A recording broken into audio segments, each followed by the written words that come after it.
News to Talk 1380 WAOK. Ladies and gentlemen, we have with us again our friend, a brother whom we love, Kirk Franklin. Good morning. Morning, baby girl. How you doing? Doing great. We are so glad to be with you again. Y'all got to be in the studio. Every time I see this lady, she's dressed to kill, looking beautiful, looking fresh, and it's early. It's early. How you do that, Ma? Well, I get up at 3 a.m. every day. Oh, my goodness. And this is the day the Lord has made. I'm going to rejoice and be glad in it. But it ain't even day yet. Oh. At 3 a.m., it ain't day. I don't know if the Lord was meaning it, but, maybe we can only quote that scripture like at 7:15. Oh, 8:30. no. And you know what? Because I'm telling you, Ma, you look great early in the morning. Well, Kurt, I'm telling you, your song, Smile, I listen to that song every day.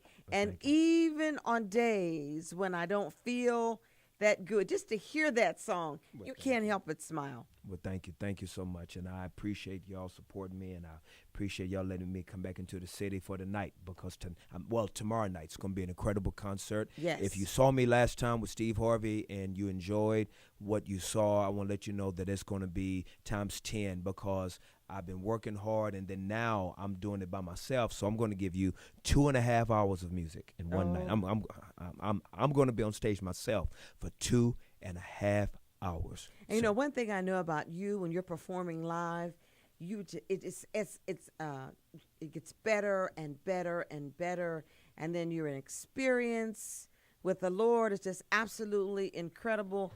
Kurt, you take us on a journey when you perform live. It's not a performance, it's an experience with the Lord in the presence of God. So I'm looking forward to it. Well, thank you so much. And I also want people to know, because I know that, gospel concerts sometimes get a bad rap. It's like, they just only sing a couple of songs and they do a lot of talking. I want people to know that I'm not asking for your hard-earned money. Mm-hmm. Just to waste your time. I want every penny to be spent where you felt like, you know what, it was worth every dollar, and I enjoyed myself, and I was blessed, and Kirk did all my songs because I'm doing 18 years of music in one night. 18 years. Kurt, whenever you have a project, every song is a hit. How do you do that? Every song ain't no hit now. They are. We love them. Sometimes when you're listening to music, you'll say, I don't want to hear this one, go on by. Not with yours. Wow. You can stop and listen to every one of them. They're great. Well, I'm very humbled to have a chance to just be used in any kind of way I can, and I'm very, very, very, very thankful for that.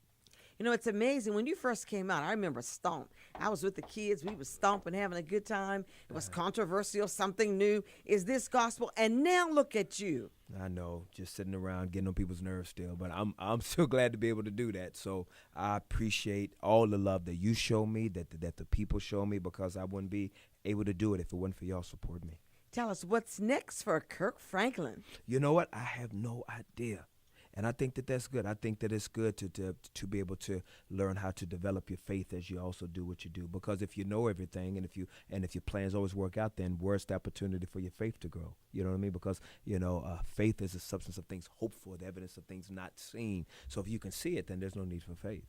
Now, Kirk, whenever you develop one of these great projects, do they come to you when you're in the midst of praise and worship, or are you sitting and the music and the words start coming? How does a genius like you create? Well, I'm trying to figure out who that genius is in the room. God in you. It just, he just speaks it at many different places, many different times. It can be driving, it can be sitting somewhere, it can be chilling, it can be getting, like I never forget when God gave me the song called Hosanna. Okay. I was out of town with my wife, and she was pregnant with our last child. And when she got out of the bed, and she was just glowing to me, man, I was looking at her belly, and as she was walking past me, going into the restroom, when I looked at her, the words and the melodies came in my mind. The angels bow down at the thought of you. The darkness gives way to the light for you, and it's like God gave me Hosanna just looking at my pregnant wife. So it's just just different ways, different times. Kurt, I am honored to have you in the studio with us again. Tell everybody when they can see you perform live. I'm going to be tomorrow night at the Fox Theater. I want you to know that I am not asking you to spend your money on some garbage, some junk. I want to make sure that every part of your life is ministered to and that you enjoy yourself. Ain't gonna be a whole bunch of preaching and spending time, wasting time. I want you to get your music. I want to make sure that when you leave, your deodorant is questionable. I want you dancing and moving so hard that you leave feeling like, man, you know what? That was better than any hip hop or R&B concert that I had, a bigger party that I've ever had before in my life. That's what I want. The title of the project is Hello Fear. Hello Fear. It's still in stores now. As a matter of fact, it's on iTunes right now because I'm on tour. The label wanted to do a little special thing in celebration of the tour. It's on iTunes right now for $7.99. My song is every song on there, but especially what you're hearing now, Smile, has brought me over through a rough time in my life. Thank you, Kirk Franklin. Thank you.